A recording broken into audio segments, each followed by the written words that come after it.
All right. Anyone need anything or have any questions before we get started today?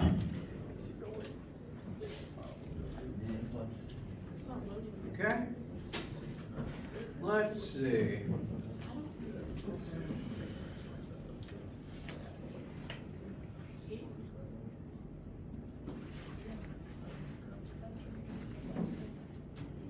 Couple of scheduling things to keep in mind. Today is Wednesday, March 27th. Normal day of class, normal day of lab. If you have Wednesday lab, do report to lab as per usual. But, please correct me if I'm wrong. This Friday is the start of Easter break? Yeah. All right, so obviously no lecture this Friday. Likewise, next Monday, April 1st, is also part of Easter break.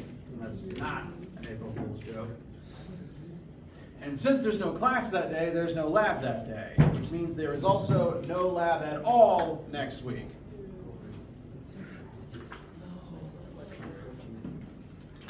So, yes lab today, no lab next week. Is that clear? All right. Now to kind of look at the rest of the semester a little bit while I've got the calendar up. Next week, we will have lecture on Wednesday and Friday, and there will be no lab. The following week is when I originally planned for test 2 to be. However, I am changing that plan. I am pushing test 2 to take place the 15th through the 17th instead of the 8th through the 10th. It'll still be during lab time like the previous one. I'm just pushing it back by 1 week. Reason for that being, I want to make sure we take time during the next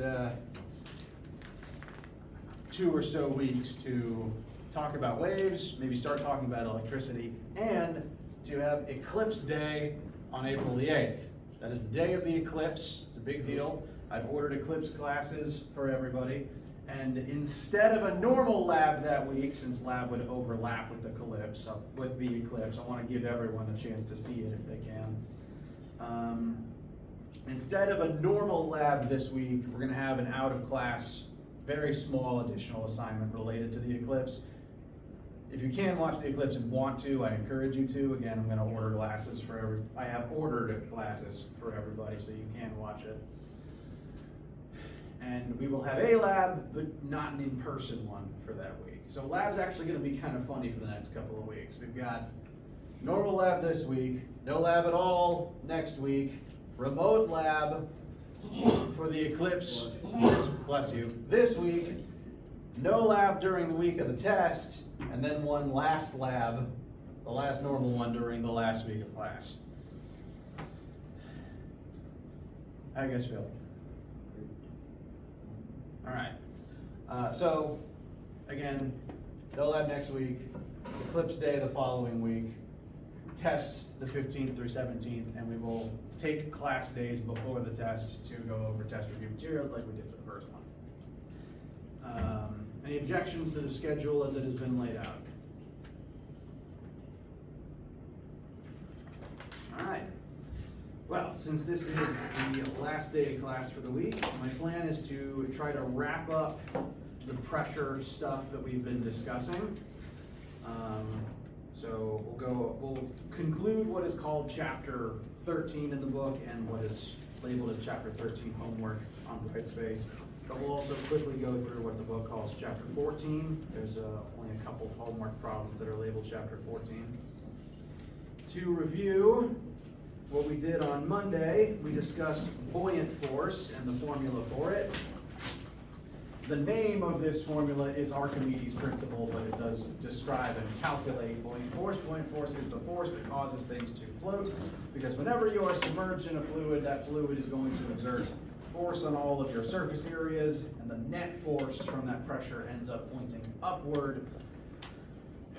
That upward net force from the pressure is called buoyant force. And again, it depends upon the density of the fluid, the volume of the object, and the strength of gravity of this planet. we'll be using this formula briefly. I'll put it back up on the board. FP rho VG.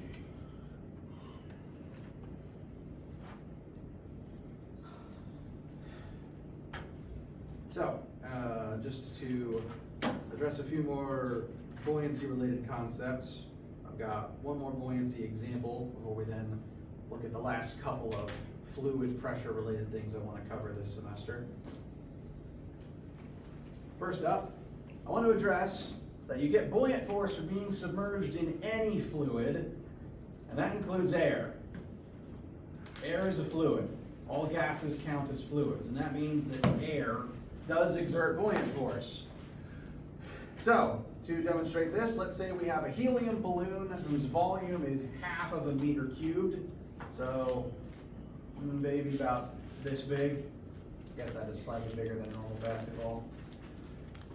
But we have a helium balloon of volume 0.5 meters cubed. And let's say we also have, separately from that, a ball that also has a volume of 0.5 meters cubed. So, two objects that are the same size, but one of them is filled with helium, the other is filled with air.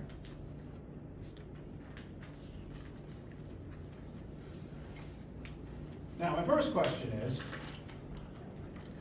air can exert buoyant force. Both of these objects are currently surrounded on all sides by air. And since air is a fluid, that fluid exerts buoyant force. So, what is the buoyant force from the air on the balloon if the density of air is typically considered to be 1.21 kilograms per meter cubed? So just using this formula, what is the buoyant force on the air? Sorry, scratch that. What is the buoyant force from the air on the balloon? Buoyant force from the air on the balloon.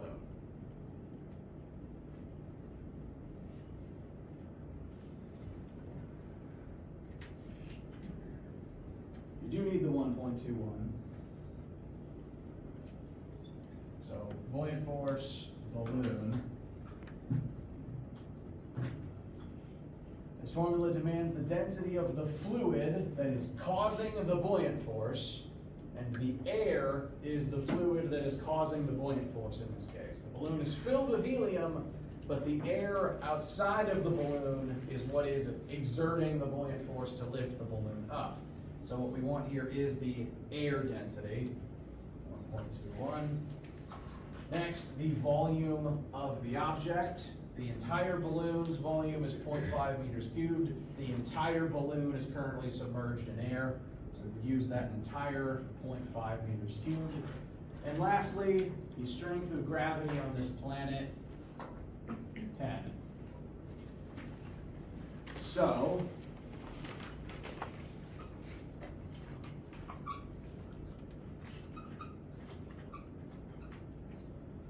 run all those things together into your calculator, and you'll determine the buoyant force acting on this particular object.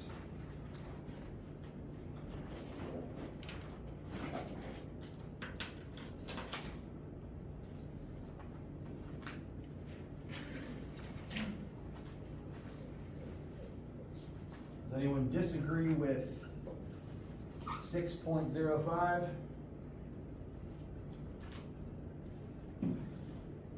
All right. What are the units on this answer going to be?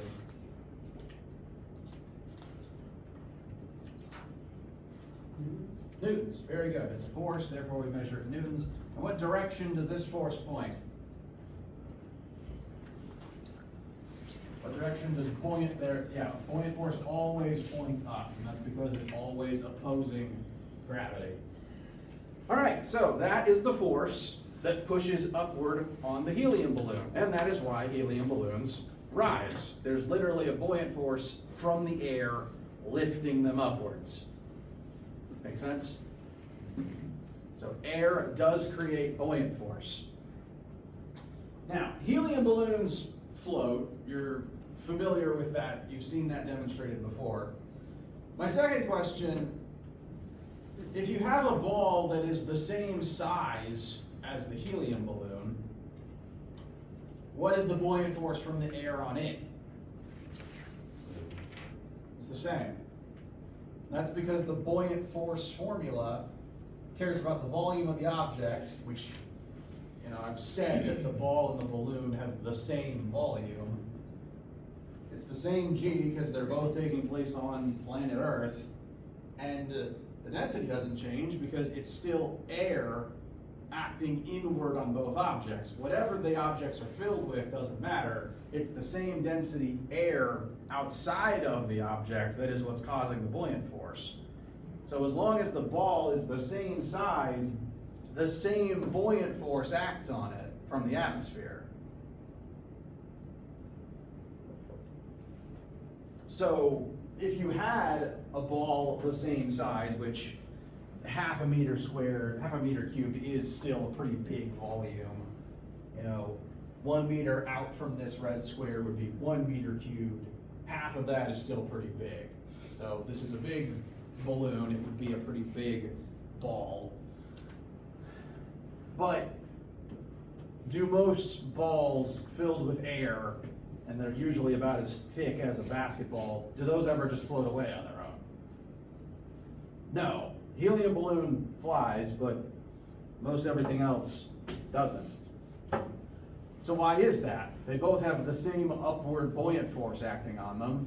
Why does one fly and the other doesn't? The ball's heavier. Ball's heavier.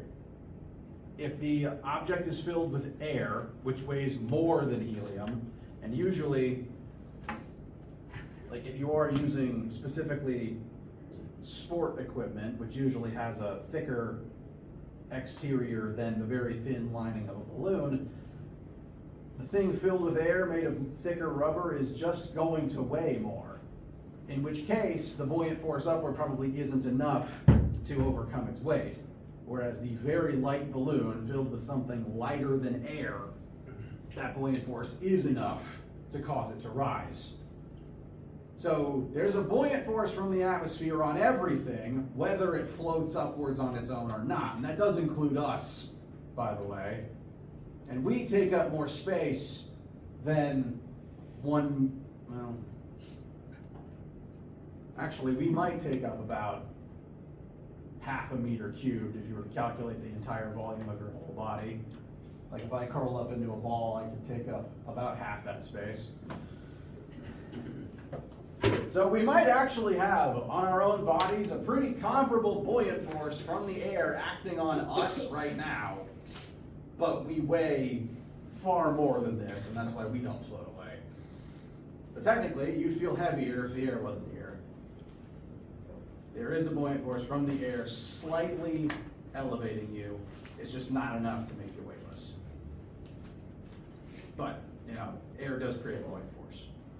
Sound good? All right. So the thing to note about that is the magical helium does not itself generate lift. Technically, the air is what lifts up the helium balloon. It's just that the helium is less dense than the air. Therefore, the air makes it rise. It's technically not the helium doing it by itself. All right.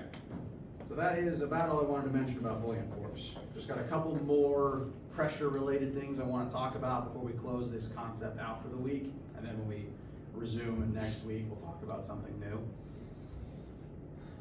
First up, I want to discuss something known as Pascal's principle and how it relates to pressure and fluid. Well, specifically liquid, not necessarily all fluids. Remember when I said that liquids have definite volume, whereas gases don't? Neither has definite shape. Both liquids and gases will flow and take the shape of their container, but liquids have a definite volume, meaning that generally speaking, you cannot compress a liquid. If I tried to squeeze water, I wouldn't really make the water any smaller. Odds are it would just run out between my fingers. But if it was like trapped in a balloon or something, I couldn't really make the water balloon any smaller. It would just either remain the same size or extend out through my fingers, but it would still take up the same amount of space. Liquids can't be compressed. Now you can still exert force upon a liquid, it's just going to flow out of the way rather than get any smaller. Does that make sense? If you exert force on water, the water flows away from you rather than being compressed. And you can get a pretty interesting phenomenon if you know how to take advantage of that fact. This image right here is of a liquid reservoir. It's just an entire tank of, we'll say water for simplicity's sake, a tank of water. One side of this tank has a piston acting on it with a very small surface area. And there's another side of this reservoir. It's all still connected, so the water can freely flow from one side to the other. But the piston over here just has a much bigger surface area.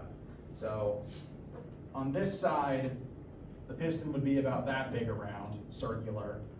And over here, it's much bigger in diameter, therefore much bigger in circular surface area. If you exert force on the water's surface on this side, the water is going to flow away from your force. It's not able to compress, it's just going to flow away from the spot that you're pushing on. And so if you basically take a plunger and exert force down on the water's surface, the water will flow from one side into the other, away from the force that you're exerting. But since it's flowing into the other side, it's now going to take up space over here and start pushing up on the other side. Kind of like it's carrying your force from one side to the other. But interestingly, it's not the force from one side to the other that remains constant, it's the pressure from one side to the other that remains constant. And that's because fluids exert pressure. If you exert pressure upon this part of the liquid, if you pressurize it, that pressure is going to carry through with the flowing water to the other side. And so it's the pressure on this surface that is the same as the pressure on this surface. And if the surfaces have different areas, there will be different forces acting on those areas. What Pascal's principle says is the pressure from one side of a pressurized liquid will be the same as the pressure on the other side of the pressurized liquid, but if those liquids are acting on different surface areas on either side, you'll get a different a different force acting on each side. And you might be thinking, where does this ever happen? Turns out this happens technically anytime you flush a toilet, because the pressure on the one end pushes the water out of the toilet and then into a much bigger reservoir very far away. But the example that I'd rather give, just because it matches the picture a little bit better, is if you're trying to lift something heavy. Here we have a car in a car shop, and if you've never spent any time in an auto shop, that is fine. But if you do work in an auto shop, you very frequently have to get the car elevated so that you can work on all of the parts underneath it. And so shops do tend to have some sort of apparatus for lifting the vehicle. Now, cars are heavy, that takes a lot of force, so they have to get very creative about the types of machines that they use in order to get the vehicle up there, to be able to generate the required amount of force. And historically, some shops would use hydraulic systems to be able to do that. If you ever heard, if a system is ever called hydraulic, what that means is it's using pressurized liquid to exert a greater amount of force on one side than on the other. But it's still the same constant fluid pressure from one side to the other.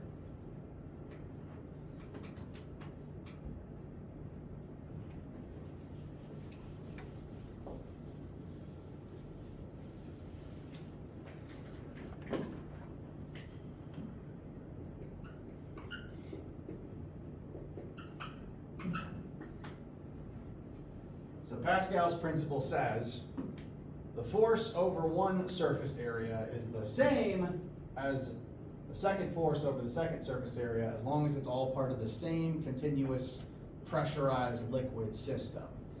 Since force over area is pressure, this is meant to tell us that the water pressure from one side to the other will remain constant, but because the cylinders have different areas, you'll get a different amount of force on either side of the system. And again, you can use that to your advantage sometimes. This particular system has been rigged up in order to generate a lot of force to lift the car on the car side without requiring much force on the other side. On the car side, we're lifting up an entire car, so this piston is outputting enough force to lift up a 640 kilogram vehicle. So the force 2 is going to be 640 times 10. That's just the weight of the vehicle, mass times G. And the piston underneath that car has a very big surface area of 4 meters squared. That, again, would be 4 of these things joined together, which, if you reshape it into a rectangle, that's about the size of the underside of a car. And that means that there's a certain amount of liquid pressure pushing up underneath that vehicle to get it elevated. The pressure needs to remain constant on the other side, but if we were using a much smaller piston on this side, it's actually going to take much less force on this side to get that system pressurized.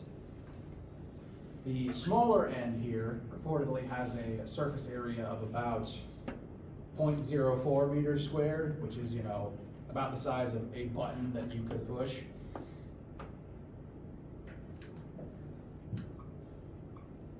And we're going to calculate how much force you would have to push on that button with to make the car rise on the other side. Bless you. So this is a machine you could use to lift a car with one finger.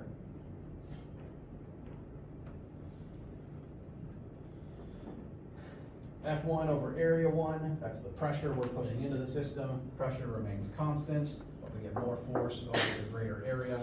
Bless you. We want to solve for F1. It's going to be 640 times 10 over 4 times 0.04.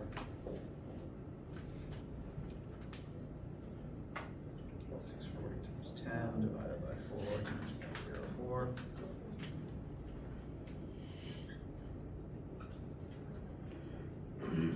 I've got about 64 newtons. Is that right? Okay, so maybe not one finger, but that is still an amount of force that a human could generate. 64 newtons, that's about 15 pounds of force. That means if you had a machine like this, as long as you can output 15 pounds of force with one or both arms, you could make this car go up with your own effort. You could push on this button over here, push down, apply pressure to the liquid. Liquid's going to flow and push up on the other side, and just with your 15 pounds of force, the car will begin rising. And this is how hydraulics were invented.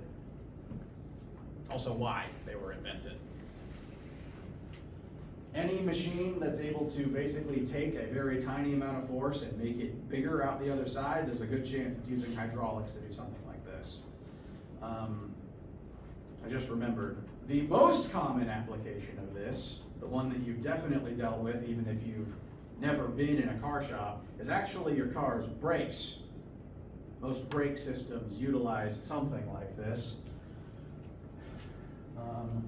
Your car's brake pedal is connected to a liquid reservoir. This is why you have brake fluid. There's literally fluid inside of a pressurized cylinder. You push on this end, which is a lot narrower than the end that pushes the brake pad into your tire's wheel well to make it stop. Basically, it takes the 10 pounds of force you are pushing on the pedal and multiplies it to be many times greater so that it's enough force to make your tires slow down.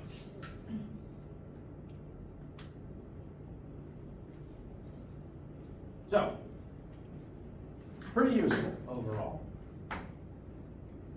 Questions, concerns?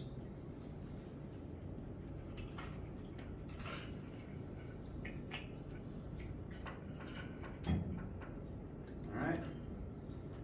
Now I want to stress, this only works as described with a liquid.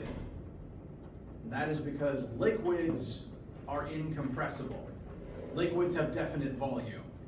All of this liquid down here takes up the same amount of space, whichever side it's on. If you make it flow out of this side, it still takes up the same amount of space on the other side. And that's why this works. This does not work the same way with a gas. And that is because gases can be compressed.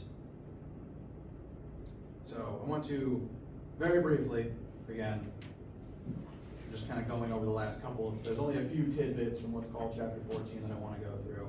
I kind of just want to distinguish between liquid and gas very quickly. Gases can be compressed. You can take a gas and exert enough pressure on it to physically squeeze it down into a smaller size. Meaning if you filled this with air instead of water, it wouldn't work the same way. You'd be pushing down on this side, and the car might not actually start rising. Instead, you would just be pressurizing the gas, making the gas smaller. This is called gas law. Unlike liquid, you can compress a gas to make it smaller. And this also happens fairly commonly, but I'd say the best example you're probably the most familiar with would be a helium tank, or really any tank that contains some sort of gaseous material. If you take a gas and pressurize it, you can make it many times smaller than it's otherwise supposed to be at constant pressure. And that's how you are able to squeeze many, many, many rooms full of helium down into a single tank that you can get at a party store. Physically, it's just under a lot of pressure. It takes a lot of pressure to get it down to that size. That's something you can do with gases, but not with liquids. And what gas law says is pressure 1 times volume 1 equals pressure 2 times volume 2. Let's say on this side we've got 1 times 1 unit of pressure, 1 unit of volume. The other side says that the two must still multiply to be the same thing. So if over here we've got 1 times 1 is 1, on the other side, if we double the pressure, you cut the volume in half. 1 times 1 is 1, 2 times 0.5 is 1. Again, you can do this to a gas, but not with a liquid, generally speaking. Now there are, I said a second ago that when you're using a liquid to do something like this, we call it a hydraulic. You can force gas to do something like this. You just have to consider the fact that the gas can be compressed and you have to manipulate temperature on top of pressure and volume. We call that a pneumatic system. So we can use gas to do this, but we call it a pneumatic and it's slightly harder to make.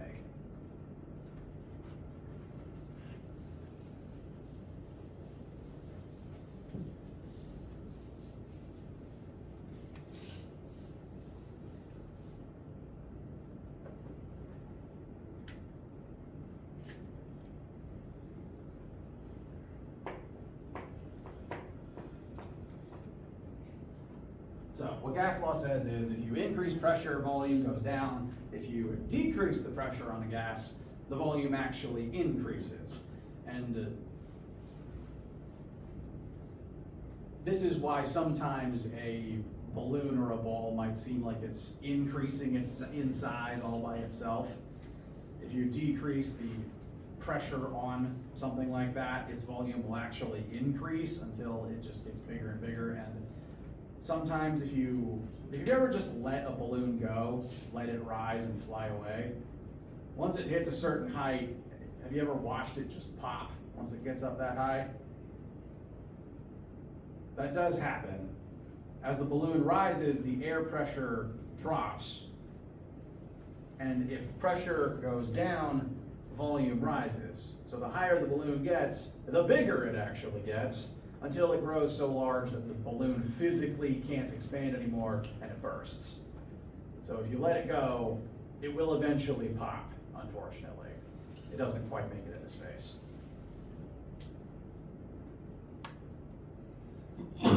Bless you. Questions about this concept so far? Okay. Just to put numbers to a couple examples. I think I already said this one.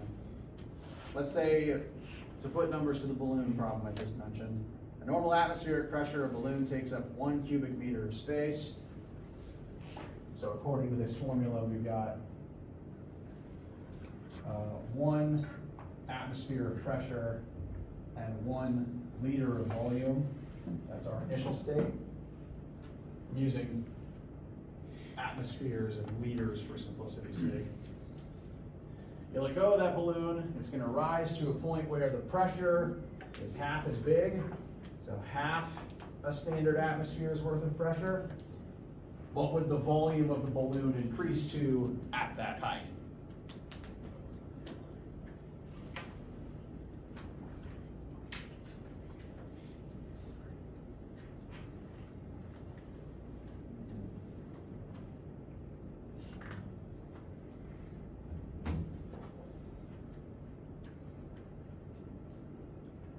Cut pressure in half, what happens to the volume of the gas?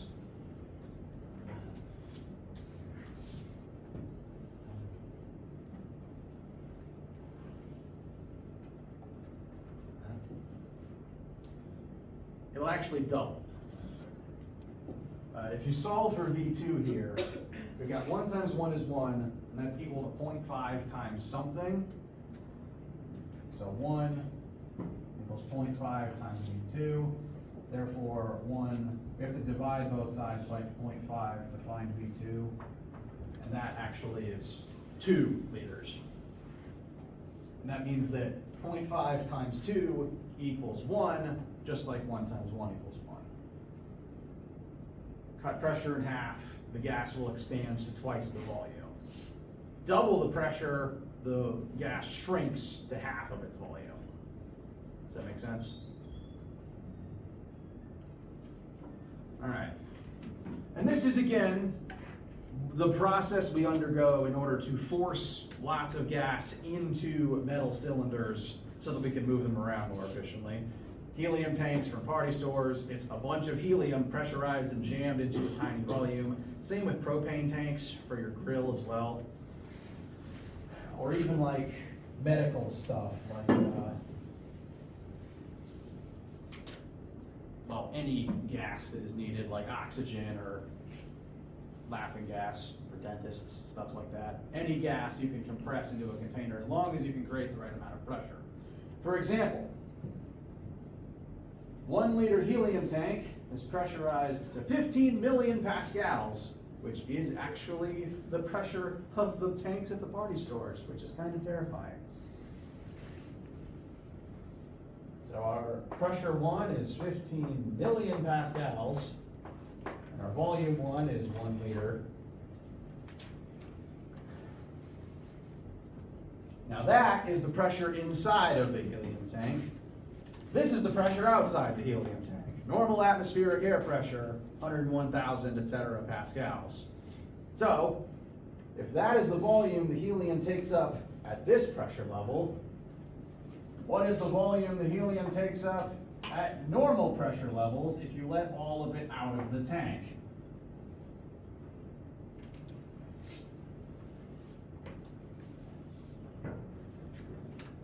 So we've got 15 million times 1. The times 1 doesn't really do anything. Divide both sides by 101,325. Solve for V2. So if you let all the helium out, let it repressurize to the normal pressure on this planet instead of this very big pressure inside the tank, that helium will take up approximately 148 liters of space. 148 single-liter soda bottles full of helium. There is a lot of gas jammed into those tanks. It takes a lot of pressure to do so. And that's why helium tanks, and especially propane tanks, should be handled with care. There's a lot of gas under a lot of pressure. Helium's not super dangerous, but the propane ones are dangerous because helium doesn't burn and propane does. Sound good? All right. So, gases do compress, and that's why systems like this tend to use liquid instead of gas. There's just one more last thing about all this liquid, gas, fluid stuff that I want to talk about, and then we'll close it up for the weekend. Sound good? I want to talk very briefly about the flow rate of liquids versus gases. Well, fluids in general, not really one or the other. We're back to talking about the traits that they share. Since liquids and gases both have non-definite shape, they can flow. And so you can cause a liquid or a gas to flow from one point to the other if you run it through some type of pipe or a hose. That flow rate, the velocity in this formula, actually depends on the size of the hose or pipe you are running the fluid through. Bless you. The physically bigger or wider, the more surface area the pipe or hose has, the slower the fluid actually tends to flow, and the narrower the hose or pipe, the faster it tends to flow. Applications of this include, but are not limited to, do you remember any time you or someone around you has taken a garden hose, just flowing with water, no nozzle on it, it's just the water coming out of the end of the hose? You ever seen someone put their finger on the end of it, blocking it slightly, and then the water starts ejecting faster? That's this. If you reduce the area that the fluid has to flow through, it speeds up. Whereas if you increase the area the fluid can flow through, it slows down.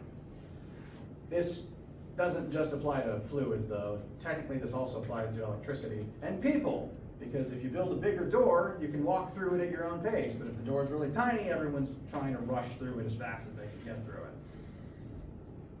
I'll talk more about that when we get to electrical current. But this formula is not actually the thing I want to focus on right now. The thing I want to focus on very briefly is, even though the velocity increases when you reduce the area, there's a different law that actually says that the pressure decreases when you do that. When you make the fluid flow faster, Bernoulli's equation says that it starts exerting less pressure on its surroundings the faster it flows, which might sound counterintuitive. Admittedly, a faster moving fluid does exert more pressure on something that it is colliding with. What this is saying is that in the case of, say, gas flowing through a hose or a nozzle, it exerts less pressure on what it's flowing alongside. If gas is moving very quickly through a tube, it's not exerting a whole lot of pressure on the walls of the tube it is moving parallel to. And what this picture here is trying to show is there is gas very quickly being run through this glass nozzle here. And notice that the nozzle gets narrower at the middle. And according to what I said a second ago, the gas should speed up in that narrow part, correct? So at this narrowmost piece, the gas speeds up, and yet this liquid beneath it is meant to represent the pressure in each spot in this pipe. There's 3 pieces here coming up to different parts of the nozzle, and the height of the fluid beneath that point is meant to represent the pressure of the air at that particular spot. The lower spot actually has the highest amount of gas pressure. Note here that this is one of the wider sections where the gas should be moving more slowly. But here the pressure is greater, and that means it's able to push the fluid down more strongly. The fluid being pushed down more represents greater pressure. Here where it's flowing slower. And here at the narrow point where it's supposed to be moving fastest, that's the column that the liquid is highest at, because the vapor pressure here is at its lowest when the gas is fastest. And then once it slows back down on this side, the pressure increases a little bit more. Now, this is a very weird phenomenon, I fully admit, and it's totally okay if this sounds confusing. The only reason I want to bring this up is because this is the explanation for flight. Things fly because of these last 2 phenomena. This is the main reason I wanted to briefly discuss them. On planet Earth, things fly using wings because of manipulating gas pressure, basically. And that's why birds can't fly in space. Wings on either a bird or a plane only work in air, not in space. The space shuttle doesn't have much in the way of wings because it doesn't need them in space. But in atmosphere, you need wings to fly. And what the wings do is they manipulate air pressure to generate lift, utilizing these 2 phenomena I just talked about, the continuity equation and Bernoulli's equation. Remember, the faster a gas moves, the less pressure it exerts on its surroundings. And the way that wings are shaped, if you've ever looked at a plane or even a bird, the wings are always shaped in such a way that they force a lot of gas to fly over them and less so under them. Well, they force the gas above them to move faster than underneath. And that's because there's physically more material up here than down here. The wing is designed so that the air that is pushed up here has more distance to cover in a shorter amount of time, because it has to go all the way around the round part and over the top, rather than underneath the wing where the wing is basically just a straight line underneath and it can just flow in a straight line. Basically, the air has to hit the front part of the wing and slow down technically speed up actually. It has to speed up to get over the top of the wing quickly, whereas underneath the wing, the air is moving at the same speed it normally does and therefore is slower. And slower gases exert more pressure. That means that the slower gas underneath the wing is exerting more inward pressure than the faster gas up top is exerting. And kind of like with the buoyant force, if the inward upward force and pressure is bigger than the inward downward force and pressure, the net force generated points upwards.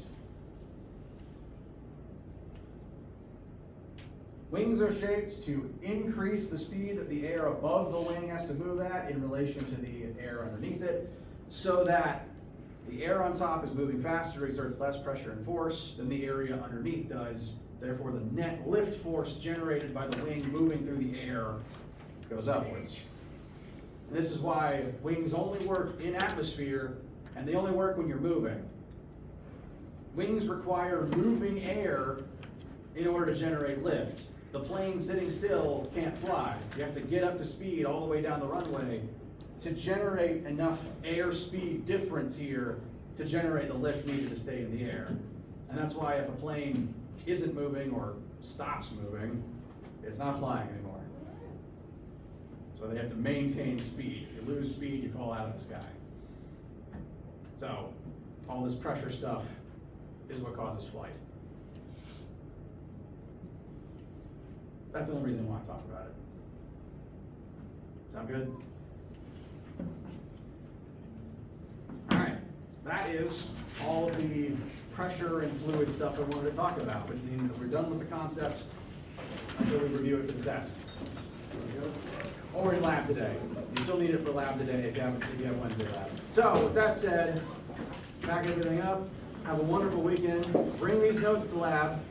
And when we resume next Wednesday, we'll be talking about something new. Any questions? All right. Please have a wonderful break and day.